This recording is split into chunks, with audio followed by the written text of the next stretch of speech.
The sound of shattering crystals silenced the entire room.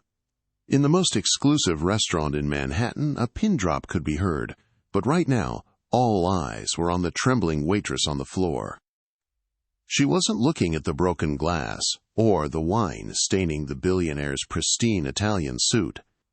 Her eyes were locked on his wrist, specifically a jagged, port wine birthmark exposed by his rolled-up sleeve. The billionaire's eyes were cold, filled with fury, ready to destroy her life. But then, she whispered the words that would bring his empire to its knees. "Hi, sir. My father had the same birthmark." That single sentence didn't just save her.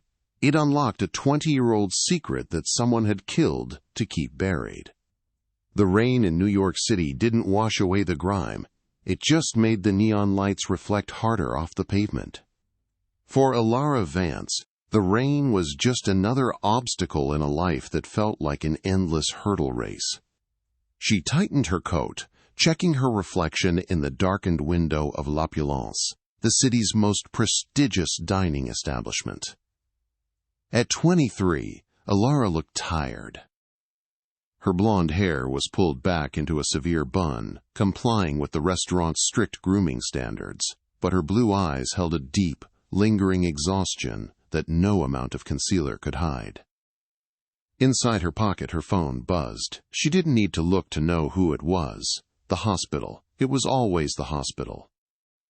Her younger brother, Toby, was fighting a battle against leukemia that was draining not only his strength but every cent Ilara could scrape together.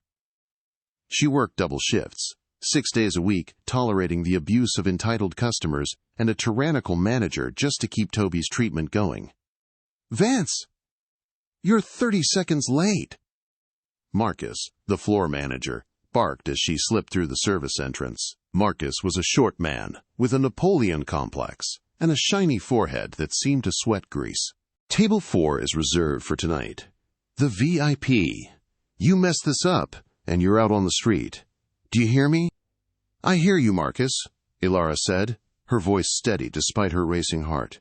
"Table 4. The Thorn Table." Everyone knew who Julian Thorn was. He was the CEO of Thorn Global, a man who had monopolized the tech and shipping industries before he turned 35. He was worth billions, but his reputation was worth nothing in terms of human warmth. The tabloids called him the Ice King. He was known for buying companies, stripping them for parts, and firing thousands without blinking. He was also known for his privacy.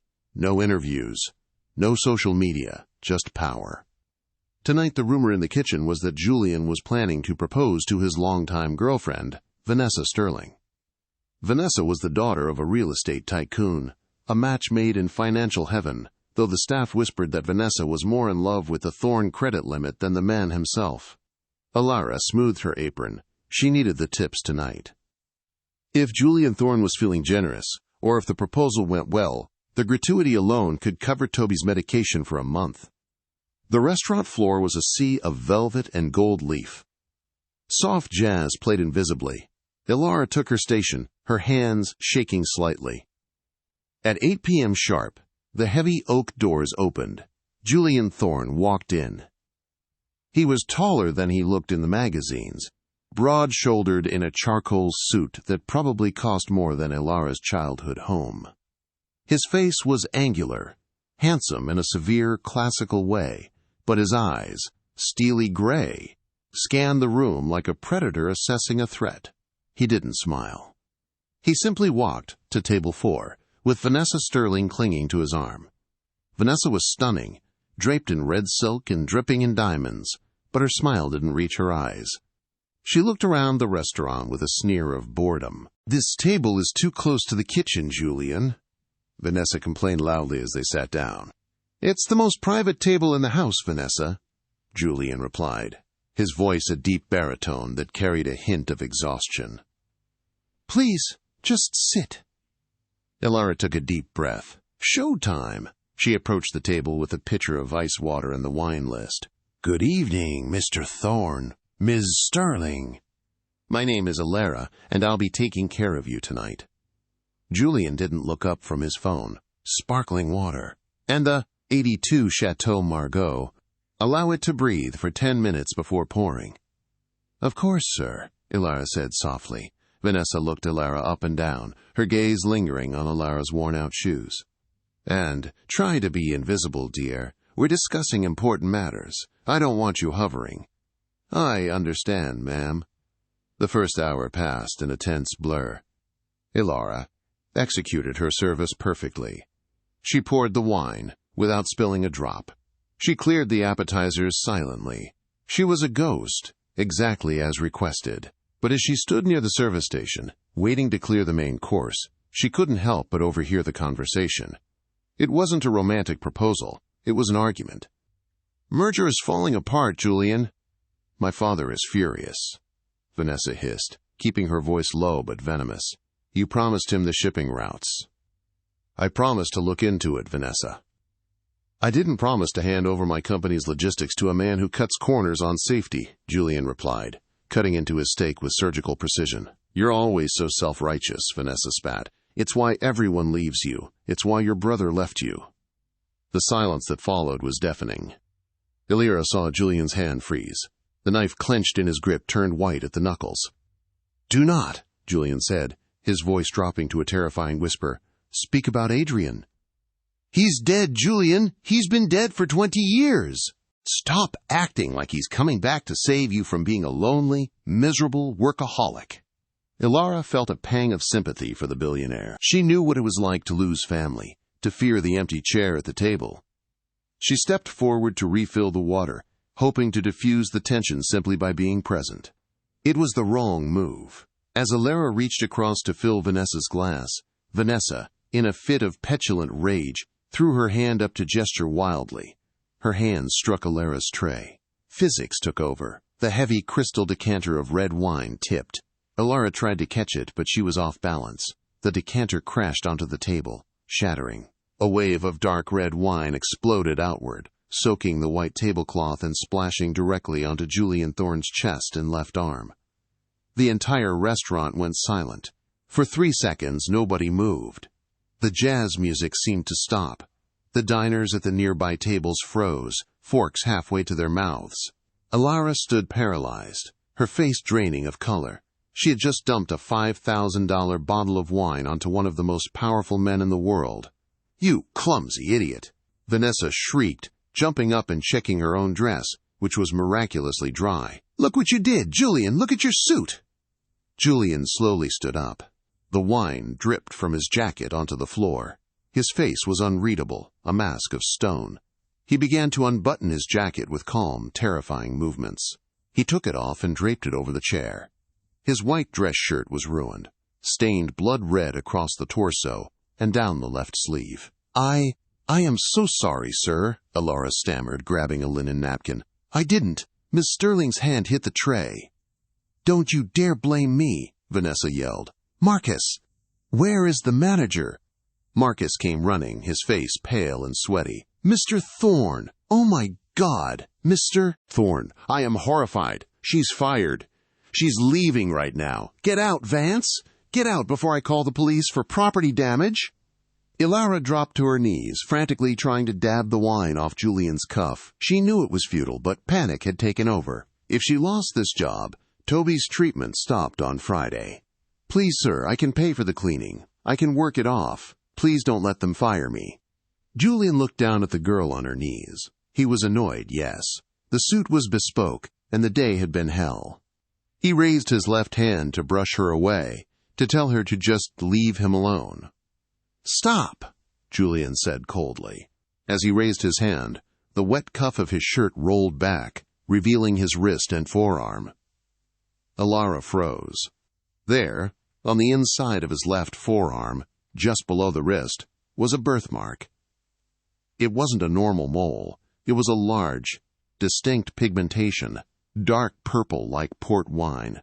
It was shaped oddly, jagged on one side and curved on the other. It looked exactly like a cracked shield, or perhaps a broken heart. Time seemed to warp for Ilara. She wasn't in Lupulos anymore. She was 6 years old, sitting on the lap of her father, a man she had adored more than anything. A man who had disappeared when she was 7, leaving her and her mother with nothing but questions and a fake suicide note. She remembered tracing that exact mark on her father's arm. She remembered the texture of it. She remembered him telling her, "It's a family mark, Alara. It means we're survivors." Without thinking, Alara reached out and touched Julian's wrist. The contact was electric. Julian flinched, pulling his arm back as if he had been burned. "Do not touch me." Alara looked up, tears streaming down her face, but her eyes were wide with shock and recognition. She forgot about Marcus screaming at her. She forgot about Vanessa. She looked directly into the steel-gray eyes of the billionaire. "Hi, sir," she whispered, her voice trembling but audible in the silent room. My father had the same birthmark." Julian froze, his eyes narrowed. "What did you say?"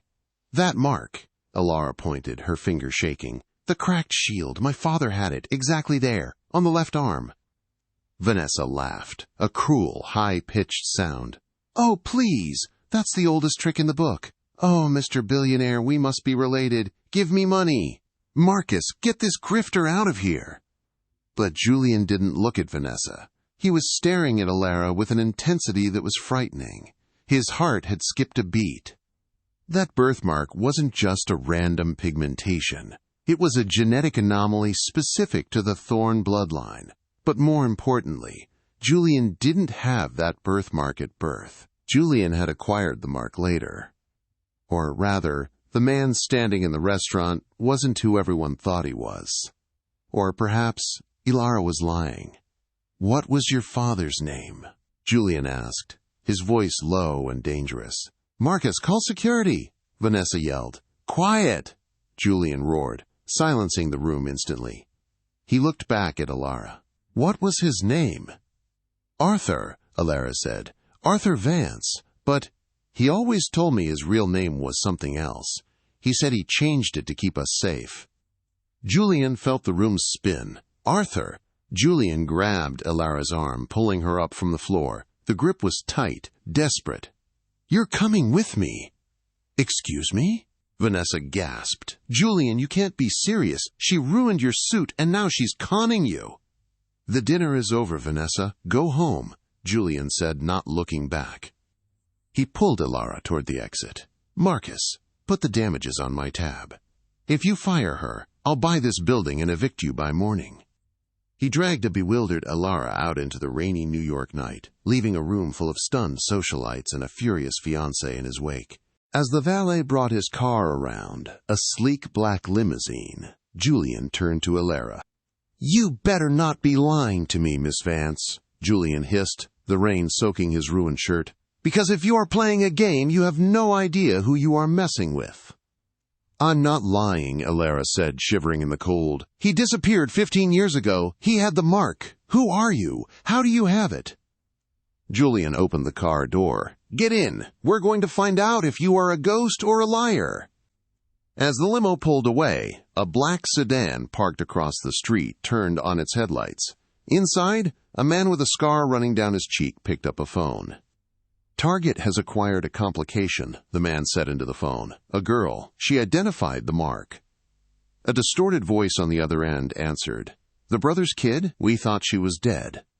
"Apparently not. Eliminate them both, tonight. The Thorn legacy ends with Julian." The ride to the Thorn Tower was silent and suffocating. The limousine cut through the rain-slicked streets of Manhattan like a shark through dark water. Alara sat pressed against the leather door, her heart hammering against her ribs. She was wet, cold, and terrified. She had been kidnapped, essentially, by a man who could buy the police force if he wanted to. Julian sat opposite her, pouring himself a drink from the crystal decanter built into the car's console. He didn't offer her one. He just stared at her, his eyes tracing her features, looking for a ghost. "Arthur," Julian said, testing the name like a bitter poison. "You said his name was Arthur Vance." "Yes," Alara whispered. "He was a mechanic. We lived in Queens. He was the best father in the world until the day he left." "He left you?" Julian's voice was sharp. "He went to the store for cigarettes and never came back," Alara said, the old wound reopening. "The police found his car by the bridge. They said he jumped. They never found the body. My mother died of a broken heart 2 years later. Julian took a long sip of the amber liquid. And the birthmark? He showed it to me when I was little. He said it was a map, Ilara said, her voice gaining a little strength. He said, Ilara, if anything ever happens, remember the cracked shield. It's the mark of the survivors. The car came to a smooth halt inside a private underground garage. Security guards in black suits swarmed the vehicle, opening the door for Julian. He stepped out and gestured for Ilara to follow. Come, and don't try to run. The elevators are biometrically locked. You'd be trapped in the lobby. Ilara followed him into a glass elevator that shot upward at a dizzying speed. They emerged directly into a penthouse that spanned the entire top floor. It was a palace of glass and steel, overlooking the city, but it felt cold, empty, and devoid of life. There were no photos on the walls, no personal trinkets. Just expensive art and silence. Julian threw his ruined jacket onto a couch and walked to a massive desk, pressing a button on the intercom. Get Dr. Eris up here! Immediately! Bring a DNA kit. DNA? Ilara gasped. Why do you need my DNA? Julian turned on her, his composure cracking. Because, Miss Vance, the birthmark you described, the cracked shield, is not just a birthmark. It is a genetic anomaly known as sanguis signum. It is extremely rare. In the last 100 years, it has only appeared in the Thorne bloodline 3 times. He rolled up his sleeve again, shoving the jagged purple mark into her face. I have it. My father had it. He paused, his voice trembling. And my older brother, Adrian, had it. Ilara stared at the mark. Who is Adrian? The rightful heir to the Thorne Empire, Julian said, his eyes darkening with a mix of grief and rage. He was brilliant, kind, the opposite of me. But 20 years ago he vanished. We were told he died in a boating accident in Italy. No body was ever recovered. Ilara felt the room spin. You think my father Arthur was your brother Adrian? Arthur. Hadrian. It's not a difficult alias to create. Julian paced the room. If your father was my brother, that makes you a Thorne. It makes you my niece. And it makes you the heir to half of everything you see. Ilara laughed nervously, a hysterical sound bubbling up. Me? An heir? Sir, I have $40 in my bank account. I serve pasta to people who treat me like dirt. I'm not a Thorne. We will see, Julian said grimly. Just then, Ilara's phone buzzed in her pocket. She flinched. She pulled it out. It was a text from the hospital nurse. Toby's fever is spiking. We need authorization for the new round of immunoboosters. It's $4,000, Ilara. We can't proceed without payment.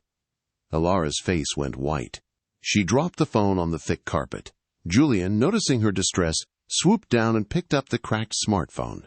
He read the text before Ilara could snatch it back. Who is Toby? Julian asked, his voice softer now. My brother, Ilara choked out, tears finally spilling over. He's 16. He has acute leukemia. I'm all he has. Please, Mr. Thorne. Julian, I don't care about your empire. I don't care about DNA.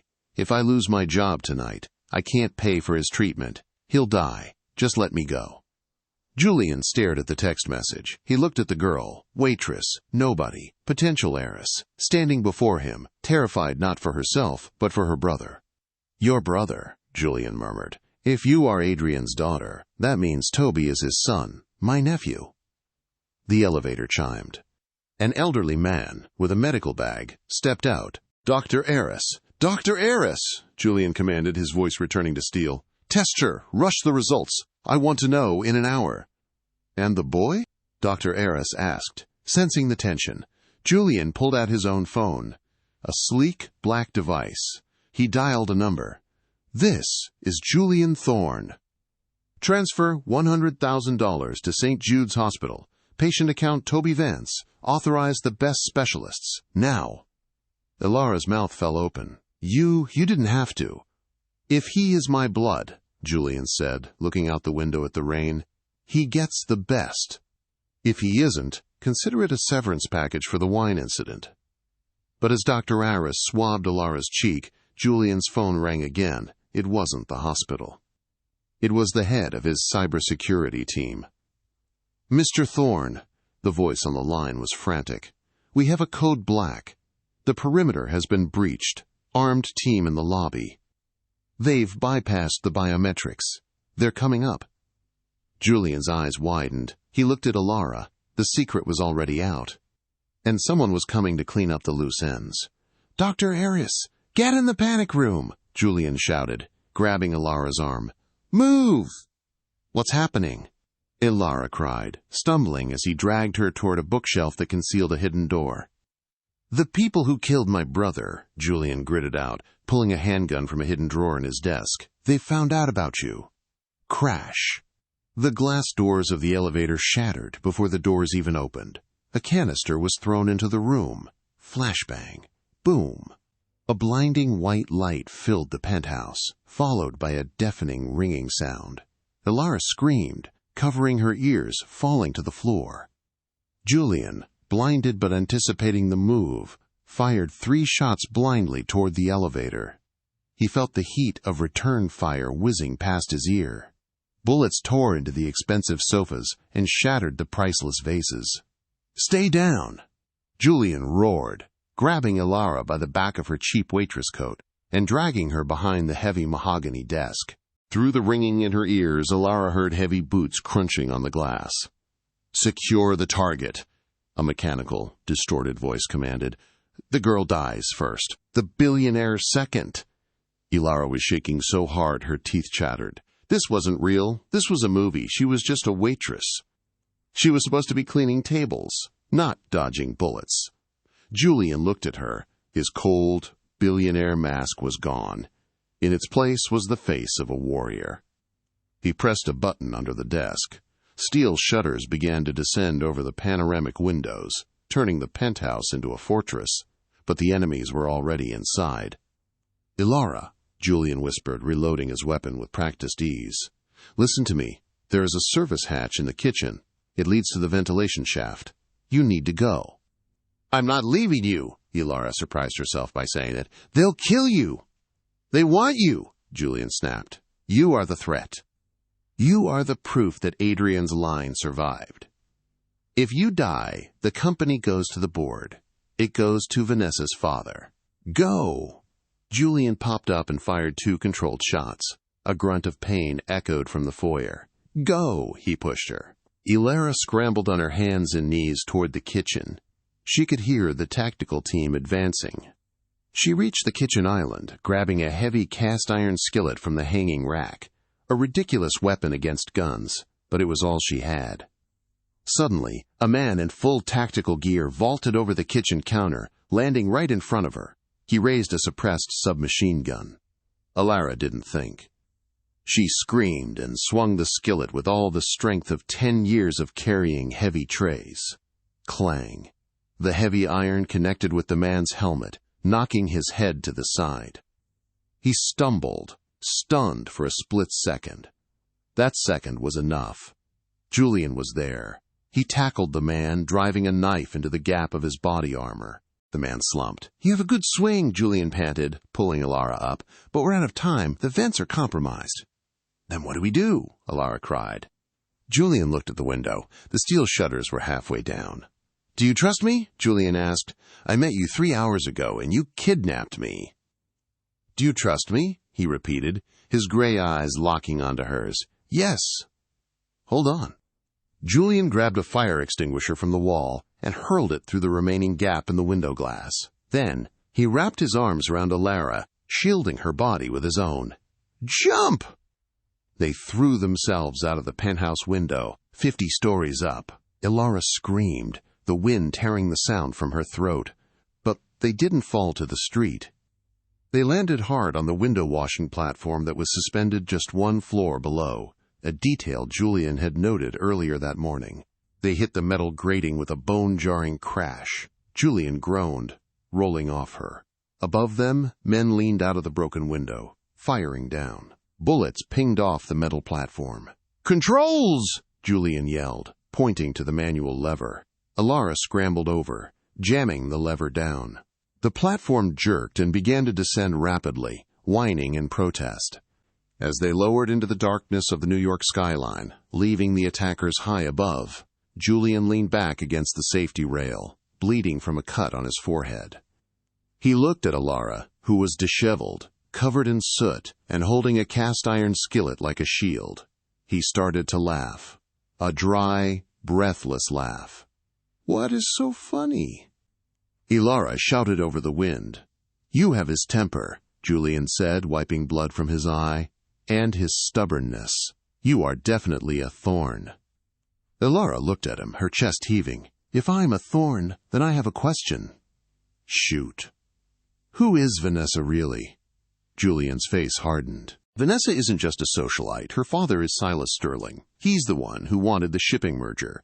He's the one who benefits if the Thorne family dies out. Vanessa was never my fiancée. She was my prison warden."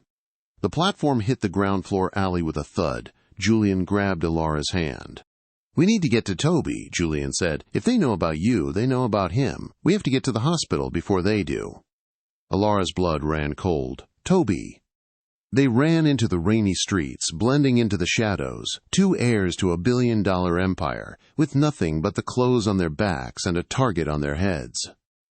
St. Jude's Hospital was a labyrinth of white corridors and the smell of antiseptic, usually a place of healing, but tonight it felt like a trap. Julian and Alara burst through the emergency room doors, soaked to the bone and breathless. They had abandoned the taxi 2 blocks away to avoid tracking. "Just keep your head down," Julian commanded, pulling the collar of his ruined shirt up. He looked less like a billionaire and more like a desperate brawler. "Which floor?" "4th floor. Oncology. Room 412, Alara panted, her eyes darting around for security. They bypassed the front desk, blending into a group of grieving family members moving toward the elevators. The tension in the elevator was thick enough to choke on. A nurse glanced at Julian's bloody forehead. "Sir, you need to be triaged," she said concernedly. "I'm fine," Julian grunted, staring at the floor numbers. Ding! The doors opened on the 4th floor. It was dimly lit, the night shift in full swing. The rhythmic beeping of heart monitors echoed down the hall. Alara started to run. "Toby!" "Wait!" Julian grabbed her arm, pulling her back behind a linen cart. "Look!" At the end of the hall, outside room 412, stood 2 men. They weren't hospital security. They were wearing dark suits, standing with a rigidity that screamed military. They were checking the ID of a nurse trying to enter. "Sterling's men," Julian hissed. "They beat us here." "They're going to hurt him," Alara's voice cracked. "He's just a kid, Julian. He's sick." "We need a distraction." Julian scanned the hallway. His eyes landed on the fire alarm, but he shook his head. Too chaotic. The lockdown would trap us. He spotted a crash cart left unattended near the nurses' station. "Alara, can you act?" "I'm a waitress. Acting happy when I'm miserable is my job," she whispered fiercely. "Good. Go to the nurses' station. Scream. Say you saw a man with a gun in the stairwell. Draw those guards away from the door." "What about you?" "I'm going to get my nephew." Alara nodded. She smoothed her hair, took a deep breath, and sprinted toward the nurses' station. "Help! Help me!" she screamed, her voice shattering the quiet. "He's got a gun! In the stairwell! He's shooting!" The nurses jumped up. Panic flared instantly. The 2 men at room 412 looked at each other. Professional instinct kicked in. They moved to intercept the threat. They drew their weapons, silenced pistols, and moved toward the stairwell, leaving the door unguarded for 10 seconds. That was all Julian needed. He moved like a shadow, slipping into room 412. The room was dark, illuminated only by the glow of the vitals monitor. In the bed lay a thin, pale boy, hooked up to IV lines. Toby. But he wasn't alone. Standing over the IV bag, a woman in a doctor's coat was injecting a clear liquid into the line. It wasn't medicine. "Step away from him," Julian said, his voice a low growl. The woman turned. It was Vanessa Sterling. She smiled, the syringe still in her hand. "Hello, Julian. You're harder to kill than a cockroach." "Get away from the boy, Vanessa. This is between me and your father." "This boy is an abomination," Vanessa spat, her beautiful face twisted into a mask of hate. "He's the son of the man who ruined my father's life. Adrian refused the merger 20 years ago. And now this thing threatens my inheritance?" She pressed the plunger. "No!" Julian lunged. He didn't care about hitting a woman. He tackled Vanessa, slamming her against the wall. The syringe flew from her hand, skittering across the floor. Vanessa clawed at his face, screaming, "Security! Help!" Julian pinned her, his forearm against her throat. "You are done, Vanessa." The door burst open. Alara ran in, followed by the chaos from the hallway. "Julian, the guards are coming back." Julian looked at Toby. The boy was stirring, his eyes fluttering open. He looked weak, fragile, but his eyes, they were the same steel gray as Julian's. The same as Adrian's. "Who?" Toby croaked, looking at the man pinning a woman to the wall. "Alara, disconnect him," Julian ordered. "Take the IVs out. We have to move." "But the treatment." "He dies if we stay. Do it." Alara rushed to the bed, ripping the tape off Toby's arms, whispering apologies as the boy winced. "It's okay, Toby. It's okay. We're going on a trip." Julian threw Vanessa to the ground. She gasped for air, clutching her throat.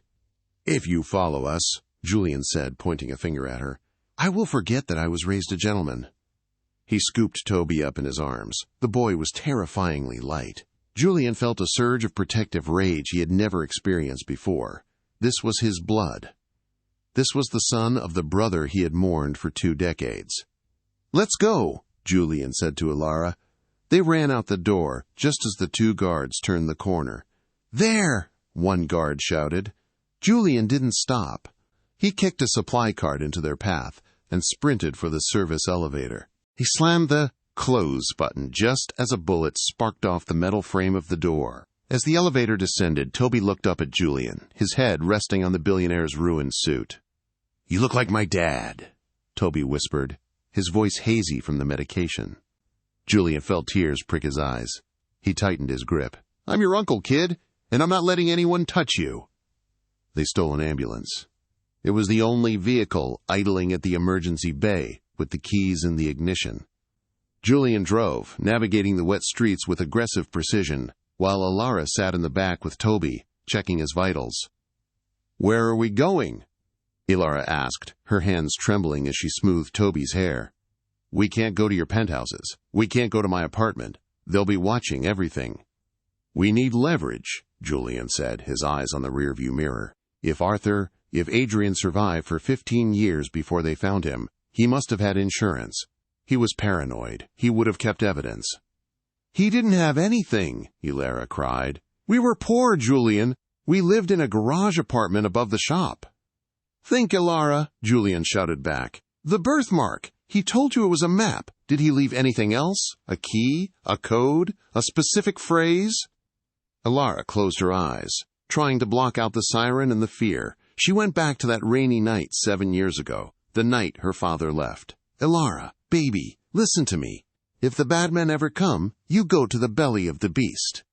"The beast," Alara whispered. "What?" Julian asked. "He had an old project car," Alara said, her eyes snapping open. "A 1969 Mustang. He called it the Beast. It's been sitting in the impound lot of the old garage in Queens since he disappeared. I couldn't afford to get it out, but nobody buys it because it's a wreck." "The belly of the beast," Julian muttered. "It's a hiding spot." "Turn right," Alara directed. "Take the bridge to Queens." 30 minutes later, the ambulance crashed through the rusted chain-link fence of Miller's salvage in tow. The yard was a graveyard of metal skeletons. "There," Alara pointed. Under a tarp covered in dust and grime sat the Mustang. Julian killed the engine. "Stay here with Toby. Keep the doors locked." "No way," Alara said, grabbing a tire iron from the ambulance kit. "It's my dad's car. I'm coming." They approached the car in the pouring rain. Julian used the tire iron to pry open the driver's side door. The interior smelled of old leather and stale tobacco, the smell of Alara's childhood. Where would he hide it? Julian asked, shining a flashlight around. Alara sat in the driver's seat. She put her hands on the wheel. The belly. She reached under the dashboard, feeling along the transmission tunnel. Her fingers brushed against a seam in the carpet that felt rigid. She pulled. The carpet came away, revealing a false bottom in the floorboard. Inside sat a small, fireproof metal box. Alara pulled it out, her heart pounding. It was locked. The birthmark, Julian said, staring at the lock. It wasn't a key lock. It was a biometric scanner? No, that was too high-tech for 20 years ago. It was a shape puzzle, a specific indentation. The cracked shield, Alara realized. She looked around. He wore a ring, a cheap silver ring with that shape. He never took it off, but he wasn't wearing it when they found the car. Check the glove box, Julian said. Alara ripped open the glove box. Nothing but old manuals. She checked the visor. Nothing. Think, Alara! I don't know, she sobbed. I was a kid. Suddenly the back door of the ambulance opened. Alara? Toby's weak voice called out. He was standing in the rain, shivering, holding onto the doorframe. Toby, get back inside, Alara screamed.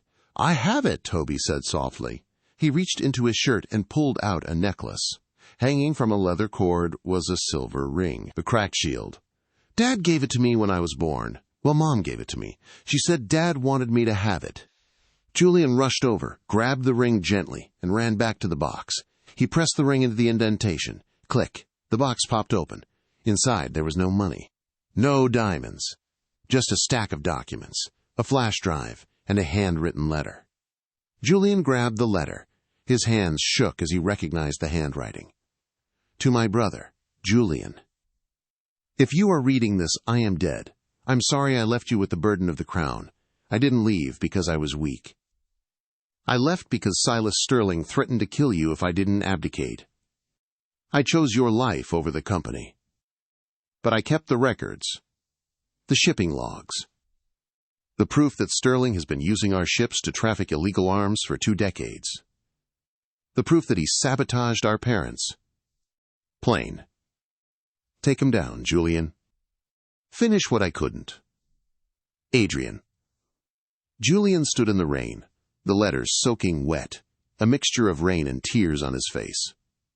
He had hated his brother for leaving. He had felt abandoned. But Adrian had left to save him. We have them, Julian whispered, his voice turning into a growl of pure vengeance. We have everything. Suddenly, floodlights blinded them. A helicopter roared overhead. Police sirens wailed from every direction, surrounding the salvage yard. A megaphone boomed. This is the NYPD. Drop your weapons. Julian Thorne, you are under arrest for the kidnapping of Toby Vance and the assault on Vanessa Sterling. Alara looked at Julian in panic. They found us. It's Silas. He owns the police chief. Julian looked at the documents in his hand. Then he looked at Alara and Toby. Get in the car, Julian said calmly. The Mustang, Alara asked. It won't run. It hasn't started in 7 years. I'm a mechanic's brother, Julian said, stripping off his ruined jacket, and I'm a Thorne. We don't surrender. He popped the hood. Get in. I need 2 minutes to hotwire the ignition coil. Then we are going to drive this beast right through their blockade. And then what? Alara shouted over the noise of the helicopter. Then Julian slammed the hood shut and jumped into the driver's seat, his eyes blazing with blue fire. We are going to the news station. The 1969 Mustang did not just start, it woke up with a vengeance. The engine, dormant for 7 years, coughed once, sputtered, and then roared into a steady, guttural thunder that shook the rusted frame. It was the sound of pure, unrefined American muscle. Julian threw the car into gear, his hands gripping the cracked steering wheel with white-knuckled intensity. Hold on to him! Julian yelled over the deafening noise of the engine and the approaching sirens. Elara wrapped her arms around Toby in the back seat, burying his head in her chest. "Julian, the gate is blocked. There are 3 cruisers." "I see them," Julian said, his eyes narrowing. He didn't slow down. He revved the engine, the rear tires spinning in the mud, throwing up a rooster tail of black sludge before finding traction. "We're not going through the gate. We're going over." He aimed the heavy steel nose of the Mustang at a pile of crushed sedans stacked ramp-like against the perimeter fence. "You're gonna kill us!" Elara screamed, squeezing her eyes shut. "Trust the steel!" Julian shouted, a wild, desperate grin breaking through his stoic mask. "And trust the thorn luck!" The Mustang hit the ramp at 60 miles per hour. For a heart-stopping second, gravity released them. The heavy car soared through the rainy night air, clearing the chain-link fence and the tops of the police cruisers by mere inches. They landed on the asphalt of the adjacent highway with a bone-jarring crash that sent sparks flying in a 10-foot arc. The suspension groaned and the muffler dragged, but the engine didn't falter. "We're clear!" Julian yelled, wrestling the car back into a straight line as they merged violently into traffic. "Next stop, Channel 8 News Plaza." But the nightmare wasn't over. Behind them, the wail of sirens was joined by the aggressive roar of turbocharged engines. 3 black, armored SUVs, Sterling's private mercenaries, burst onto the highway, flanking the police and pushing forward to intercept the Mustang. "They're trying to box us in," Elara shouted, looking out the rear window. "They have guns!" A bullet shattered the rear windshield, showering the back seat and safety glass. Elara screamed, shielding Toby with her own body. "Get down!" Julian commanded. He looked in the rearview mirror. The SUVs were executing a pincer maneuver. One was pulling up on his left, another on his right, trying to sandwich the vintage car and force it into the concrete median. "They want to run us off the road," Julian gritted out. "Big mistake. This car is made of iron. Theirs are made of plastic." Julian waited until the SUV on the right was parallel to them. Then, with a sudden jerk of the wheel, he slammed the side of the Mustang into the SUV crunch. The heavy steel body of the '69 muscle car acted like a battering ram. The impact sent the lighter, modern SUV spinning out of control across 3 lanes of traffic, crashing into the guardrail. "One down!" Julian shouted. "Hang on, Elara. We're taking the exit!" He swerved across 4 lanes without signaling, barely missing a semi-truck.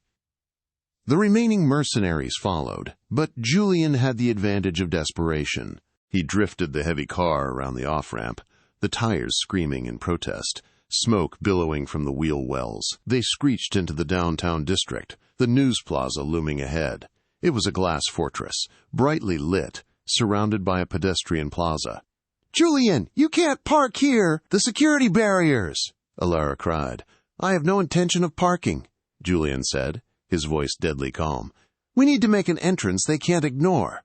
He floored the accelerator. The Mustang mounted the curb, scattering terrified pedestrians who dove out of the way.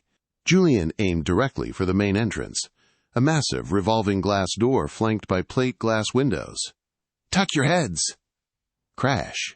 The Mustang smashed through the plate glass wall of the lobby, exploding into the reception area in a shower of shards and twisted metal. The car skid across the polished marble floor, knocking over a security desk before finally coming to a smoking, hissing halt in the center of the room. Silence fell over the lobby for 1 second. Then, chaos. Alarms blared. Security guards with tasers drawn surrounded the wreck. The driver's door was kicked open. Julian Thorne stepped out. He was bleeding from a cut on his forehead. His expensive suit was in tatters, covered in grease and glass. But he stood with the posture of a king. "Freeze!" a guard shouted. Julian ignored him. He reached into the back seat and helped Elara and a trembling Toby out of the wreckage. He held up the stack of wet documents and the flash drive like a holy relic. "I am Julian Thorne," his voice boomed, echoing off the high ceilings. "I own 10% of the advertising revenue for this network. Get me the producer, now." Sarah, the station manager, ran onto the balcony, overlooking the lobby. She saw the wreckage. She saw the police cars swarming outside. But mostly, she saw the look in Julian's eyes. It was the truth. "Let him through!" Sarah screamed at the guards. "Get him to Studio B! Cut the feed! We're going live in 30 seconds!" In the penthouse of the Sterling estate, the mood was celebratory. Silas Sterling and Vanessa were clinking crystal flutes of vintage champagne. To the end of the Thorne dynasty. Silas sneered, looking out at the city he thought he owned.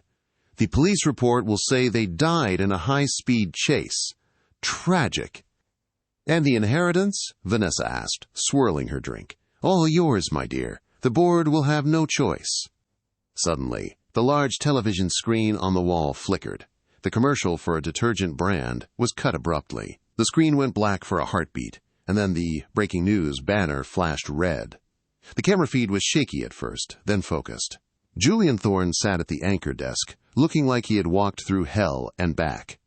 Beside him sat a young woman with fierce eyes and a sick boy holding her hand. Silas dropped his glass. It didn't shatter on the rug. It just spilled expensive wine like blood. "Good evening, New York," Julian said into the camera, his voice low, vibrating with suppressed rage. "My name is Julian Thorne. For 20 years you were told my brother Adrian died in a boating accident in Italy. That was a lie." "Cut the feed!" Silas screamed, scrambling for his phone. "Call the station! Shut down the power!" But on the screen, Julian continued, holding up a weathered, water-stained logbook. "These are the original shipping manifests from Thorne Logistics. They prove that Silas Sterling has been using my family's ships to traffic illegal arms for 2 decades. They also contain the maintenance logs of the private jet that killed my parents, logs that show Silas ordered the safety bypass." Vanessa's face went pale. She backed away from the screen. "No, he can't have those. Adrian was dead." Julian turned to Ilara on live television. "And this is Ilara Vance, my niece, the daughter of Adrian Thorne. She has the birthmark. She has the DNA, and she is the rightful owner of the empire Silas tried to steal." Ilara looked directly into the lens. She lifted her hand, showing the silver ring, the cracked shield. "You hunted us like animals," Ilara said, her voice shaking but clear. "You made my father live in fear. You tried to kill my brother in a hospital bed, but you forgot one thing, Mr. Sterling." She leaned forward. "A thorn never breaks." The camera cut back to Julian. "The NYPD is currently receiving a digital copy of these files. To the shareholders of Sterling Corp., I suggest you sell. Tonight." The screen went black. Silas Sterling stood frozen. Outside the penthouse, the sound of sirens began to wail, louder than before. They weren't chasing a Mustang this time. They were coming for the penthouse. "It's over, Father," Vanessa whispered, sinking to the floor. 6 months later, the autumn leaves were turning gold in Central Park. The air was crisp, smelling of roasted chestnuts. Ilara sat on a park bench, watching the squirrels chase each other. She looked different. The dark circles under her eyes were gone. She wore a tailored camel coat and leather boots, and her hair was styled in soft waves. On her lap sat a tablet displaying the quarterly earnings of the Thorne Vance Foundation. "Hey, watch the coffee!" Ilara looked up to see Julian dodging a soccer ball. He laughed, a genuine, deep sound that made him look 10 years younger. "Sorry, Uncle Julian," Toby shouted. Toby was running across the grass, full of energy. His cheeks were round and rosy, his hair thick and curly. The leukemia was in full remission, the result of the best experimental treatments in Switzerland. Julian jogged over to the bench, handing Ilara a latte. He sat down, stretching his legs. "He has endless energy," Julian noted, watching Toby dribble the ball. "I'm exhausted just watching him." "He's making up for lost time," Ilara smiled, taking a sip. "How was the board meeting?" "Boring," Julian grinned, "which is exactly how I like it. Stocks are up. The Sterling assets have been fully liquidated and absorbed, and the vote was unanimous." "The vote?" "You are officially the vice president of operations," Julian said, clinking his paper cup against hers. "No more serving pasta, Ilara, unless you want to." Ilara laughed. "I think I'll stick to the boardroom, though I do miss the free breadsticks." "Oh, and I got the call from the district attorney," Julian added, his expression turning serious but satisfied. And Silas got life without parole. Vanessa got 20 years as an accessory and conspiracy to commit murder. They're gone, Ilara, truly gone. Ilara took a deep breath, letting the cold air fill her lungs. She looked down at her wrist, then at Julian's. The birthmark, the cracked shield, was hidden beneath their coats, but she could feel the connection. You know, Ilara said softly, watching Toby score a goal against a tree trunk. That night at the restaurant, when I dropped that wine, I thought my life was over. I thought I had lost everything. Julian wrapped an arm around her shoulders, pulling her into a side hug. It was over. The life of a victim was over. The life of a thorn had just begun. Ilara smiled, leaning her head on her uncle's shoulder. "Hi, sir," she whispered, mimicking her terrified voice from that night. "My father had the same birthmark." Julian chuckled, watching his family, safe and whole in the sunlight. "Best thing anyone has ever said to me." And that is how a clumsy mistake, a shattered bottle of expensive wine, and a terrifying night in New York City brought down an empire of lies. Ilara went from a struggling waitress to a powerful heiress, not because of greed, but because of the undeniable bond of blood and the courage to speak the truth. It proves that sometimes the things that mark us, like scars or birthmarks, are actually the maps to our destiny. Silas and Vanessa thought they could bury the truth, but they forgot one thing. You can't hide from karma, especially when it runs in the family.